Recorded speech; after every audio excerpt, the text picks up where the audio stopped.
Hey, y'all know me. I like a lot of toys.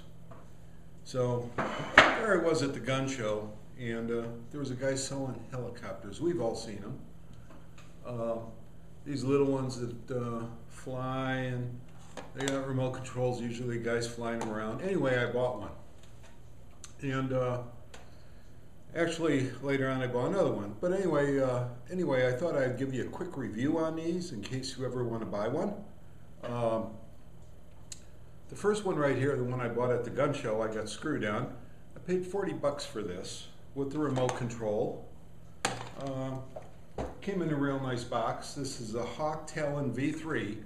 Just because I got screwed on it doesn't reflect the product. I got screwed. The guy screwed me when he sold it to me. But it seemed like an okay price. It was 40 bucks.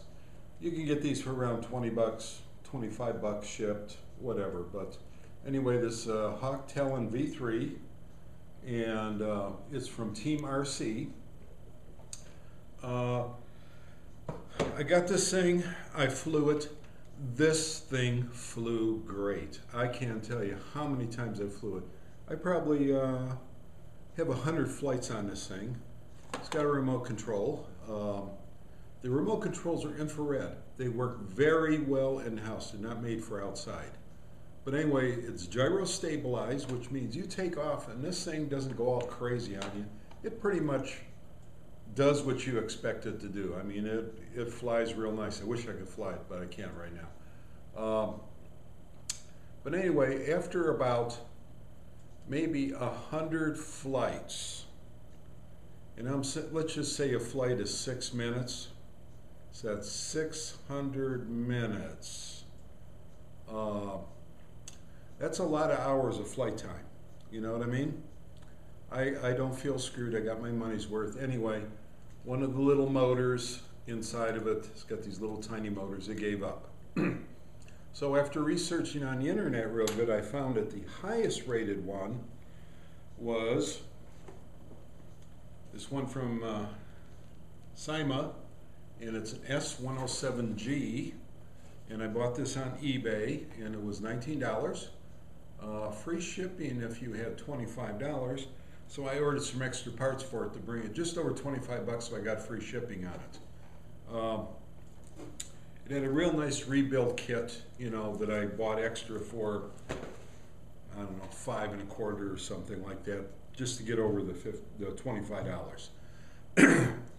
Again, gyro stabilized, very nice little unit. A little more docile than the first one I got. This one here, if it's your first helicopter, you have no skill at it, I would recommend the S107. It's a little more docile. It doesn't move as fast and stuff like that, which after flying the other one, this was just a little bit disappointing to me because I thought it would be a little hotter unit, but it wasn't. Very easy to control though, everything was perfect. If you notice, this actually has 2 sets of blades, but one set of blades is off because it broke. There's a little part up in here. It's pretty fragile up here in the head unit, and one of the pins broke off of it, and this is not one of the parts in the rebuild kit. They give you new blades and stuff. I don't know how you could ever break these blades. I mean, these are, you know, very bendable and everything. So in the rebuild kit, they should have gave you this part, but they didn't. And that's the part that's broke. So anyway, I thought I would review both of these. I feel like I got my money's worth out of both of these, but I thought I would sit down and give you a close-up and tell you what the differences were. So that's what okay. The first thing I want to go over the remote controls.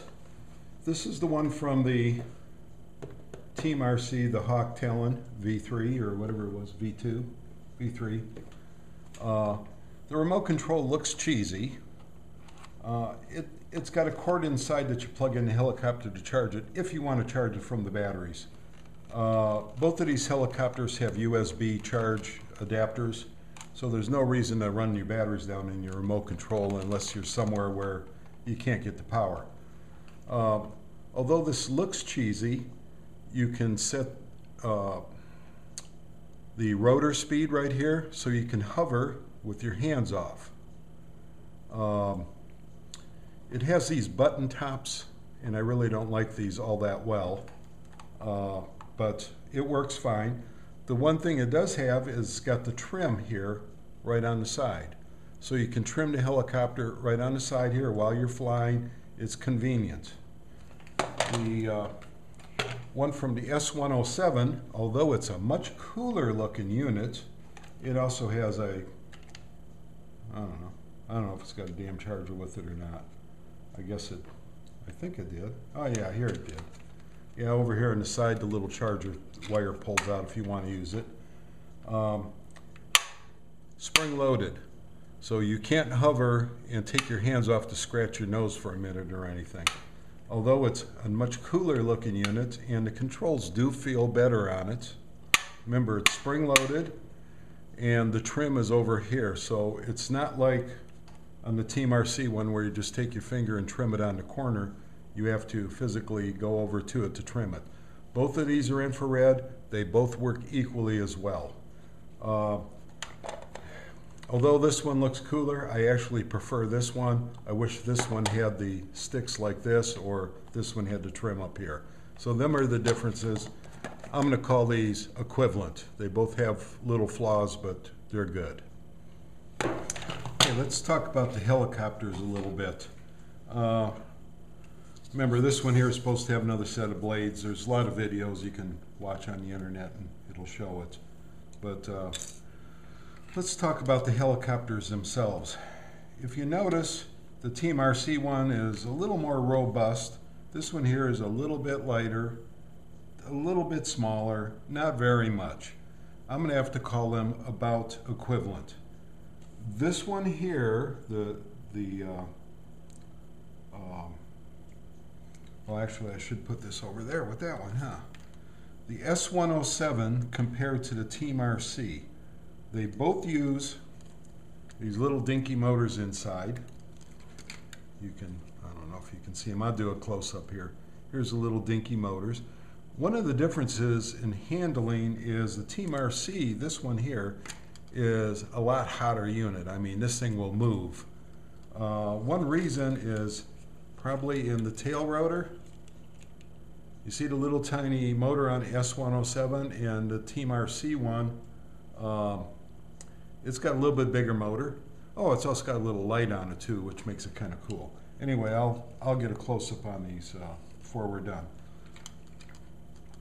Bottom line is, in the time you buy a repair kit or something like that, what you should do is just shop for these and buy, let's say, father and 2 kids, buy 3 of them. Eventually you'll have 2 of them. Eventually you'll have 1 of them, and you should have 2 of these for parts so you can repair them. Although on the S107 they got a really nice parts kit here, the part that's actually broke on the S107, this little part up here, is not one of the parts that you can get. I don't see it here. If you could get it, it's probably $5, real economical, and probably shipping on it's $5 or $6. Well, you know, for a couple more bucks you can buy a whole new helicopter. So I suggest instead of buying parts, just buy an extra helicopter right out of the chute, and then you'll always have parts helicopters, you might say. They're both nice units. I don't feel like I got gypped on either one. I'm disappointed that I got the parts kit for the S107, this one, and the parts kit doesn't have the part to fix it. So I guess that kind of is not real good news to me. So again, I would have been better off just buying an extra helicopter for the parts. Okay, this is the Hawk Talon V3. Here's the remote control. And here's the little door that opens up at the charger. There's the stick that stays in position. Over here on the side is the little trim. Here's the helicopter itself. I think it's a pretty cool looking little beast.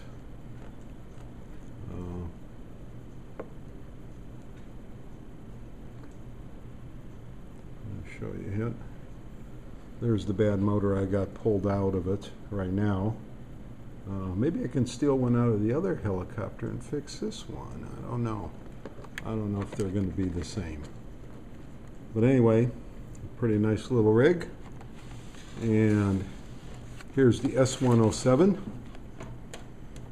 And as you can see, it's just a lot better looking control, but then again,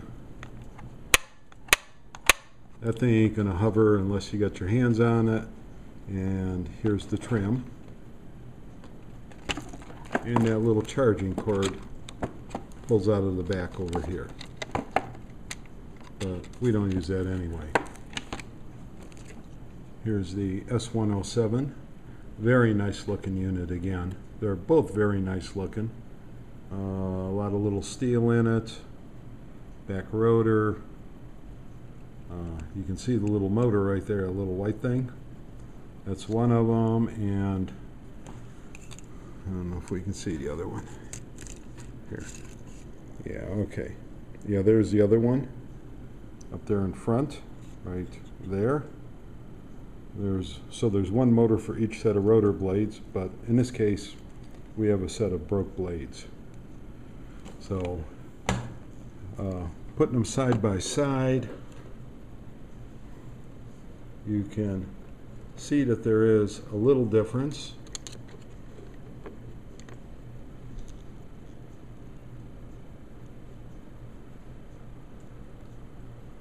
But not a whole lot. They're both very nice little units. So, anyway, my choice now is I either have to buy one of them or buy the other one. Unless maybe I could pull the motor out of this one and stick it in this one. I don't know if they're exactly compatible, but if they aren't, I'm gonna have to buy another one. And you know what? Just because I'm a little bit more experienced and I want one that's a little hotter, I think I'm gonna go with this Team RC one, because this baby here, it really moved along. This other one was kind of sluggy. The 107 was kind of sluggy, but not bad, you know? It was still good. So anyway, my choice will be the Hawk Team Talon V3 by Team RC. I guess that's what I'll have to buy next. And then I'll have extra parts to fix this one. But first I'm going to try ripping the motor out of the 107 and sticking in this one. Anyway, hope this helps you on your decision if you're going to buy some of these. Like I said, buy an extra one, and then you'll have parts, because the price of the parts and the shipping will exceed the good deal you can get on one of these. Actually, this Team RC one, I guess or the S107, I guess this one here, had I thought ahead, instead of buying extra blades, for 20 bucks I should have bought an extra helicopter, and then I would have had all the parts. I could have used one just for parts or whatever, but so I guess that was a bad decision, just buying the parts kit. I just should have spent a couple more bucks and I could have got another helicopter. So anyway, happy flying.